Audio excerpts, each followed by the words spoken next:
Assalamualaikum warahmatullahi wabarakatuh. Perkenalkan, nama saya Adam Eprianto dengan NIM 19230068. Saya ingin menyelesaikan tugas yang ketujuh saya, yaitu determinan pengungkapan tata kelola perusahaan sukarela, bukti dari Bank Islam di kawasan Asia Tenggara dan Dewan Kerjasama Teluk. Yang pertama ada kajian teori. Hukum syariah Islam keagamaan berasal dari Al-Quran dan itu pengajaran dari Nabi Muhammad. Syariah adalah dianggap sebagai aturan hukum dan etika untuk membimbing seorang muslim dalam hidup.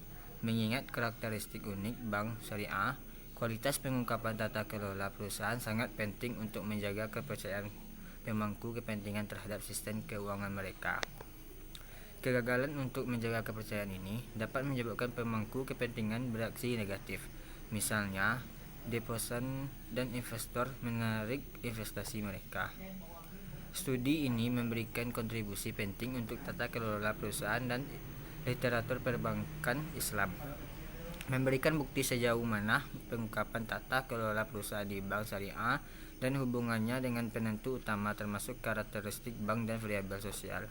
Selain itu, indeks pengungkapan tata kelola perusahaan kami yang dikembangkan khusus untuk bank syariah dapat digunakan dalam penelitian mendatang.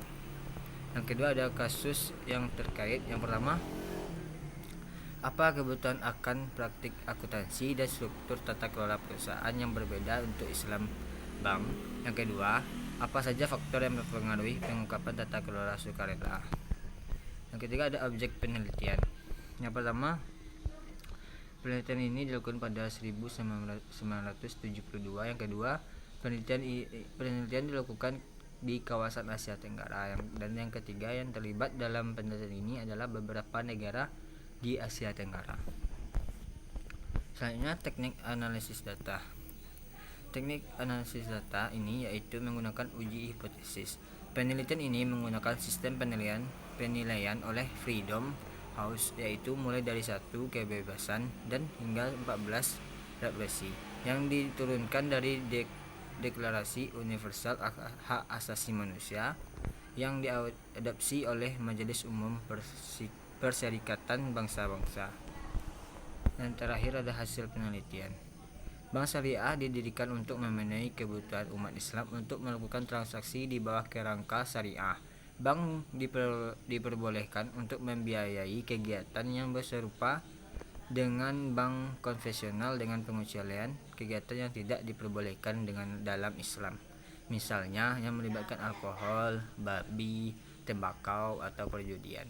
Faktor yang mempengaruhi pengungkapan tata kelola sukarela adalah ukuran bank syariah, tingkat represi politik dan sipil dan sistem hukum. Hasil menginformasikan perdebatan global tentang perlunya reformasi tata kelola perusahaan oleh bank syariah dengan memberikan wawasan tentang peran yang dimainkan oleh mekanisme tata kelola perusahaan dalam mendorong pengungkapan yang ditingkatkan dalam laporan tahunan syariah. Baiklah, mungkin itu saja yang dapat saya sampaikan.